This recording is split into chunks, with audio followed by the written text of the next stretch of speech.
নমস্কার বন্ধুরা, সন্ধ্যার রান্নাঘরে আপনাদের স্বাগত।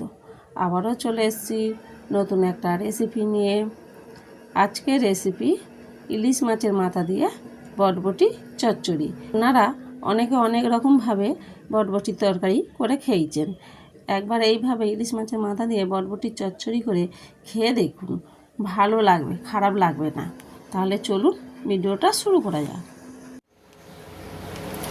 এখানে নিয়েছি একটা ইলিশ মাছের মাথা, ভালো করে জল দিয়ে ধুয়ে নিয়েছি। এবার দিয়ে দিচ্ছি অল্প একটু নুন, অল্প একটু হলুদ গুঁড়ো।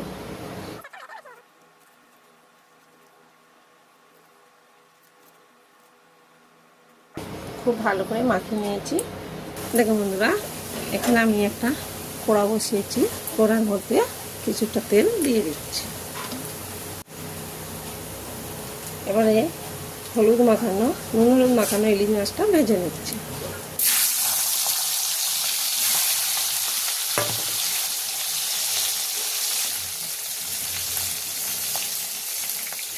একটু ভাজা হয়ে গেছে, উল্টে দিচ্ছি।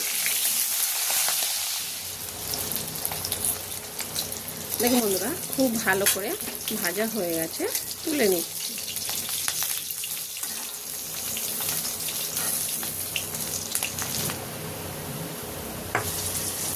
ওই তেলের মধ্যে দিয়ে দিচ্ছি অল্প একটু 5 ফোঁটন, আর দিলাম একটা শুকনো লঙ্কা ভেঙে।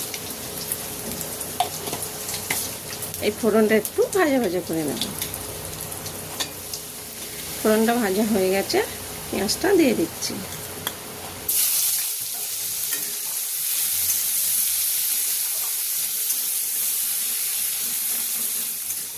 দেখুন বন্ধুরা, পেঁয়াজটা ভাজা ভাজা হয়ে গেছে। এবার দিয়ে দিচ্ছি আদা বাটা।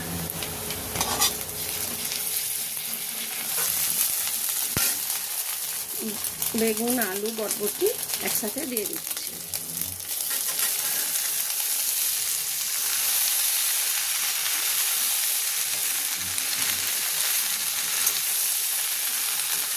একসাথে নাড়াচাড়া করে ভেজে নেব।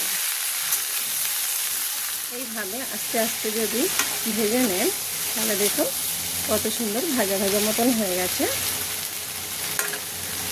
এবার এর মধ্যে দিয়ে দিচ্ছি কেটে রাখা টমেটো, আর দিয়ে দিচ্ছি 1 চামচ নুন, আর দিয়ে দিচ্ছি 1 চামচ লঙ্কা গুঁড়ো, আর দিলাম 1 চামচ হলুদ গুঁড়ো, আর দিলাম হাফ চামচ কাশ্মীরি লাল লঙ্কা গুঁড়ো, আর দিয়ে দিচ্ছি 1 চামচ ধনে গুঁড়ো, আর দিলাম 1 চামচ জিরে গুঁড়ো।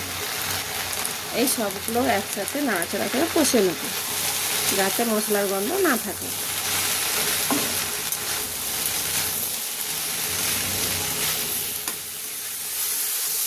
দেখুন আমরা খুব ভালো করে কষে নিয়েছি।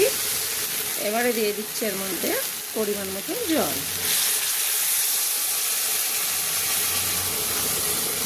যেহেতু চচ্চড়ি করব, খুব বেশি জল দেব না।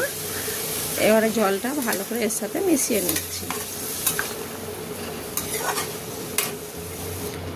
অল্প একটু চিনি দিলাম,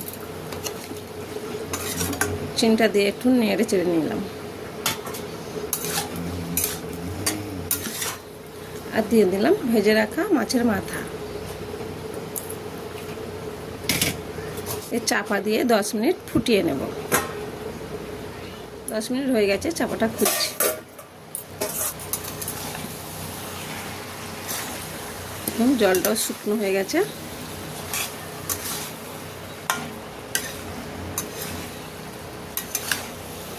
দেখুন বন্ধুরা, চাপাটা খুলে 1 মিনিট মতো নাড়াচাড়া করে নিলাম বা ফুটিয়ে নিলাম। দেখুন আমাদের চচ্চড়ি কিন্তু তৈরি। দেখুন কত সুন্দর হয়েছে। আর দেখুন মাছের মাথাটা কিন্তু আমি ঘাঁটিনি, ঘাঁটলে চচ্চড়িটা কাঁটা কাঁটা হয়ে যায়, সেই জন্য আমি ঘাঁটিনি। আপনারা চাইলে ঘেঁটে দিই। কত সুন্দর মাখো মাখো হয়েছে দেখুন। কিন্তু চচ্চড়ির ক্ষেত্রে একটুও রস থাকলে হবে না, এবং রসটা পুরো একদম শুকনো হয়ে গেছে, একটুও রস নেই। আমাদের চচ্চড়ি হয়ে গেছে, নামিয়ে নিচ্ছি। দেখুন বন্ধুরা, আমাদের বটবটি চচ্চড়ি তৈরি। আর দেখুন কত সুন্দর দেখতে হয়েছে। এই বটবটি চচ্চড়িটা খেতেও দারুণ লাগে। তো এইভাবে আপনারা বাড়িতে বানিয়ে একবার খেয়ে দেখবেন। আর বন্ধুরা, আমার ভিডিও ভালো লাগলে কমেন্টে জানাবেন।